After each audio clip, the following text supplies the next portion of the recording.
Head õed ja vennad Kristuses, õnnistatud pühapäeva kõigile.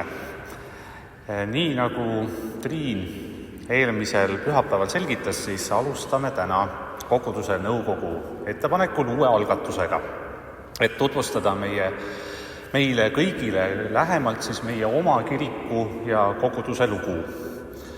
Algatuse nimeks sai Jaani jutt ning võtame sellega siis eesmärgi, et iga kuu esimesel pühapäeval enne jumalateenistust pakkuda lühikest ülevaadet meie koguduse ja kiriku ajaloost, kunagistest tuntud ja tunnustatud töötegijatest, ideedest, mis siin müüride vahel ja siit väljapoole on ringelnud, kunstiloost ja muust sarnasest. Ja ütlengi siis nüüd siin ja kohe, et kui keegi teab ja tunneb, et tal oleks teema, millega siin selles 5-7 minuti pikkuse jutuformaadis üles astuda, siis võtke palun minuga julgelt ühendust. Aga siis täna olen siis mina esimese jutustajana võtnud selle vastutusrikka rolli enda peale ja meie kõige esimene Jaani jutt viib meid tegelikult mõttes siis hoopis kirikusaalist välja, et vaadata ringi ja uurida, milline on olnud meie kodukiriku ümbruse ajalugu. Kas sina tead, milline on olnud eri sajanditel Jaani kirikaed ja mida põnevat me võime siit täna leida? Arheoloogilised kaevamised ja teated ajalooallikatest on ühel meelel, et kõigepealt oli kiriku ümber pikka aega väga loogiliselt kalmistu. Ja andmed esimestest matustest pärinevad juba 13. sajandi esimesest poolest ehk siis ajast vahetult pärast Saksa ristisõdijate vallutust ja Tartu linna ning piiskopiriigi sündi. Ja surnuaed tekkis siin nähtavasti umbes samal ajal, kui valmis esimene võimalik kirikuhoone, mis on leitud siit samast kiriku seest kiriku kesklöövi alalt. Esimesed detailsemad plaanid Tartu linna kohta valmistati 17. sajandil. Ja sealt plaanidelt on ka näha, et kirikut ümbritseb ja siis müür, mis piiras siis seda väikest kalmistut, mis oli omakorda surutud siis nende linnakruntide vahele, umbes samamoodi nagu tegelikult ju praegu. Ja nende erinevatelt arheoloogilistelt kaevamistelt on siis tõesti leitud väga palju erinevaid matuseid nii kiriku seest kui ka selle ümbert, sest loomulikult toonitan siin ka, et lisaks sellele, et maeti välja poole kirikut, maeti ka kirikusse sisse. Aga see on natuke teine jutt, see tuleb mõni teine kord. Aga kõik see muutus siis 1773. aastal, kui Vene keisrinna Katariina II keelustas katku ohu tõttu kirikutesse ja kirikute ümber matmise. Ja nähtavasti varsti pärast seda siis ka kogu kiriku ümbrus tasandati. Ja 1818. aastast, veidi rohkem kui 200 aasta eest, siis pärineb ka üks käsk, mis kohustab kõiki naisi kiriku ümbruses kivide vahelt rohtu eemaldama. Siinkohal ma tõenäoliselt arvan, et tegemist oli siis, see töökäsk oli siis tõenäoliselt mõeldud Tartu linna ja maakihelkonna eestlastest naisterahvastele. Miskipärast kaldun seda nii arvama. Igal juhul see käsk viitab ja vihjab, et selleks ajaks oli kiriku ümbrus juba sillutatud. Ja kindlad tõendid selle kohta, et tõepoolest kirikut ümbritses üleni munakivi sillutis, selle me leiame 19. sajandi keskpaigast, kui Tartu kohta on juba loodud graafilisi lehti, sealhulgas ka meie kiriku kohta. Ja sealt pildilt on siis ka väga hästi näha, et sellest endisest kalmistust ja piirdemüürist ei ole enam jäänud mitte mingit jälge. Aga pöörame nüüd pilgu siia minu selja taha. Kooriruumi ümbruse poole. Lähme mõttes siit välja. Ja milline on siis selle paiga lugu olnud? Ja siin tulid mulle appi tegelikult vanad 19. sajandi fotod. Ja neist kõige vanemal, mis peab olema tehtud millalgi enne 1896. aastat, kuskil siis natukene aeg enne seda, sealt on siis näha, et koori ümbrus on kuni Rüütli tänavani piiratud sellise puidust lippaiaga. Ja selle aia sees omakorda kasvavad suured puud, kõrgemad kui kooriruumi aknad. Ja ka mõned üksikud põõsad paistavad. Nüüd, kui sajandivahetusel 1899–1904 ennistati kiriku välisfassaadi mitu aastat.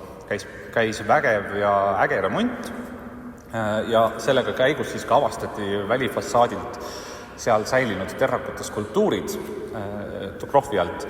Siis nähtavasti võeti need suured puud maha ja need põõsad ka, sest et need jäid lihtsalt ehitustöödele ette.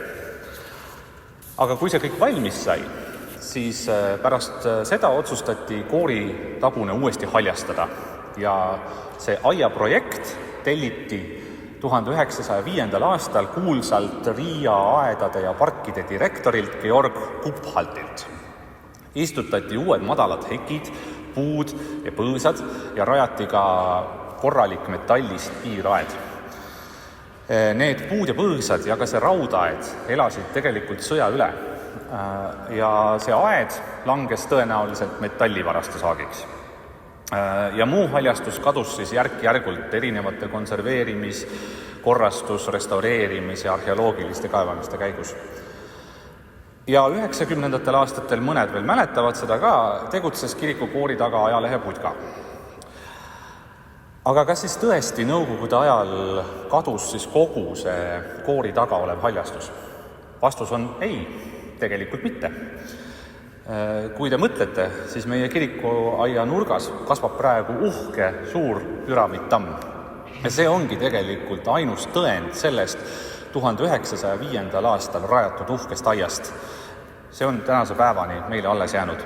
Ja seda tänu sellele, et kas te teate, et see püramiidtamm võeti 1967. aastal looduskaitse alla Tartu linna täitevkomitee otsusega. Selle juures oli väidetavalt ka märgis, et see on looduskaitse all, aga kiriku taastamistööde ajal võeti see ära, öeldakse, ja olla unustatud tagasi panna. Jälle mõttekoht, mida teha. Ühesõnaga, sel puul on vanust rohkem kui 120 aastat. Ta on elujõuline, ta on väga heas seisus, kõrval olevad Treffneri kooli vanad vilistlased mäletavad, et omal ajal tehti puu juures klassiga pilte, õpilased käisid seal suitsu tegemas ja tõrusid korjamas. Ja mis on veel huvitav on see, et maastikuarhitekt, kes on tagantjärele uurinud seda Riia aedniku Georg Kuphalti, ütlevad, et tema projektis on öeldud, et aeda ehtisid pseudokooti elemendid. Ja võib-olla just sellepärast otsustaski siis aia looja Kuphalt kiriku taha panna just selle terava tipulise kooti, justkui kootipärase püramiidtamme, mis seal uhkelt praegu meil senimaani alles on. Aga ka see ei ole veel kõik. Püramiidtamme all lebab üks kulunud ristikujuline ja ristimärkidega kivi. Selle lugu on paraku väga segane. Tema algne tähendus ja ülesanne ongi tegelikult hetkel lõpuni teadmata. Kindel on see, et see jõudis siia nõukogude ajal. 1959. aastast on olemas foto, aga see on üles pildistatud mitte siin, vaid Filosofia Riia tänava nurgal asunud krundiaias hoopiski.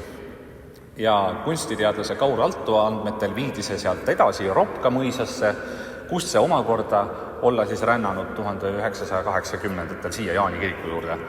Aga siin tuleb siis toonitada, et see on tõesti siia lihtsalt sattunud ja kunagi siin asunud kalmistu, kiriku ja koguduse looga seal tegelikult mitte mingisugust seost ei ole. Ta lihtsalt on seal. Ja meie kirikaia praegune kujundus on siis pärit kiriku taastamise ajast, 2005. aastast. Siis rajati tänavasillutis, parklakohad, muruplatsid ja sinna märgiti muruplatsidele siis klinkertellistega ka kiriku maa-alused ja või siis hävinud ehituskihistused, vundamendid, vanad kabelid ja abiruumid. Need on ka juba hakanud natuke rohtu kasvama selle 20 aastaga, need kohati on neid päris keeruline eristada. Lõpetuseks pakun välja ühe mõttemängu. Mis oleks, kui tooksime selle kadunud aiakiriku juurde tagasi? Ruumi paariks pingiks, laste mängunurgaks, koos sireli ja roosipõõsaga ju täiesti jaguks. Pealegi omistatakse meie usuisale Martin Lutherile kuulsat ja palju tsiteeritud ütlust: kui ma teaksin, et homme on maailma lõpp, istutaksin ma täna veel õunapuu.